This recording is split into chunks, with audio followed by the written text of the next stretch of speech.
নমস্কার, বৈতাল কিচেনে আমার সমস্ত বন্ধুদের স্বাগত জানাচ্ছি। আজ একটা নতুন রেসিপি নিয়ে আমি ফিরে এলাম, সেটা শিমের রেজালা। তাহলে দেখুন আমি কি নিয়েছি। আমি নিয়েছি 300 গ্রাম শিম। শিমগুলোকে আমি দুপাশ থেকে সুতোগুলো ছাড়িয়ে নিয়েছি, মাথাটা ল্যাচটা কেটে নিয়েছি দুটো লাল কাঁচা পাকা লঙ্কা। এতে আছে 1/4 চামচ হলুদ, 1/4 চামচ চিনি, 1/4 চামচ গুঁড়ো লঙ্কা। নিয়েছি 2 চামচি পোস্ত বাটা, 2 চামচি দই আমি ফেটিয়ে রেখেছি। এতে নিয়েছি 1 ইঞ্চি আদা, 2 চামচি নারকেল আর 4টে কাঁচা লঙ্কা আমি একসঙ্গে বেটে নিয়েছি। এটা সাদা তেল দিয়ে করছি, আর নুন প্রয়োজন অনুসারে দেবো। তাহলে দেখুন আমি কেমনভাবে করছি। আমি গ্যাস অন করে কড়াইটা বসিয়ে দিয়েছি, তাতে 3 চামচি তেল দিয়েছি।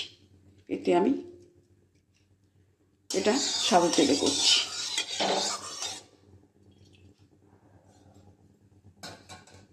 আমি শিমটা কড়াইতে দিয়ে দিচ্ছি।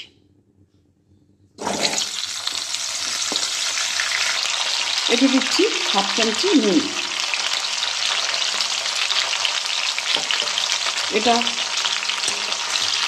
হাফ ভেজে নেব, নিয়ে উঠিয়ে রাখবো।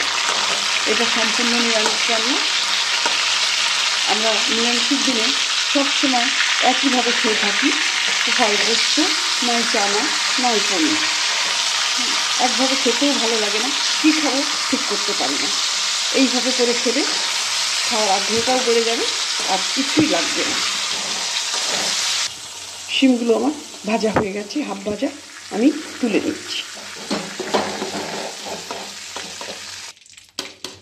শিমটা আমার হাফ ভাজা হয়ে গেছে।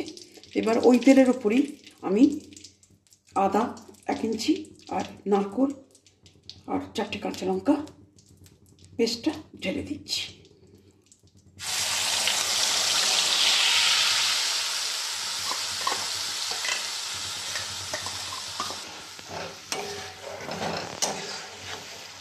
এইটা খানিকটা কষানো হয়ে গেলে আমি বাকি মশলাটা দিয়ে দেবো, কারণ এতে আদা আছে, নারকেল আছে, কাঁচা লঙ্কা আছে। এই জন্য এটাকে একটু নেড়ে দিতে হবে। এবার আমি এর উপরে গুঁড়ো লঙ্কা, হলুদ আর চিনিটা দিয়ে দিচ্ছি। চিনিটা আপনারা আপনাদের মতন বুঝে দেবেন। আমি মশলাটাকে ব্যালেন্স করার জন্যই আমি চিনিটা দিয়েছি, আপনাদের মনে হলে নাও দিতে পারেন। এবার আমি এতে দইটা দিয়ে দিচ্ছি, ফেটানো দই।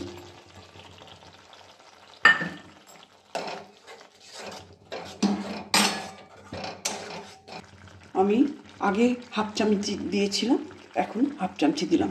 আপনারা আপনাদের টেস্ট অনুযায়ী নুনটা দেবেন।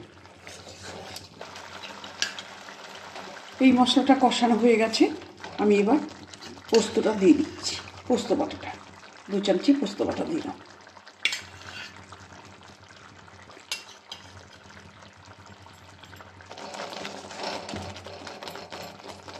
আমি এতে সামান্য একটু জল দিচ্ছি, ওই পোস্ত ধোয়ার জলটা।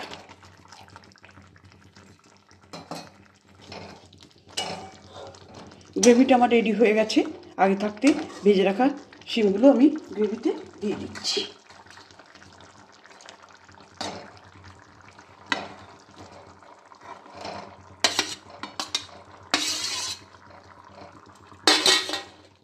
আমি একটু নেড়ে দিয়ে 5 মিনিটের জন্য ঢেকে দিচ্ছি, যাতে মশলার ফ্লেভারটা শিমের মধ্যে ঢুকে যায়।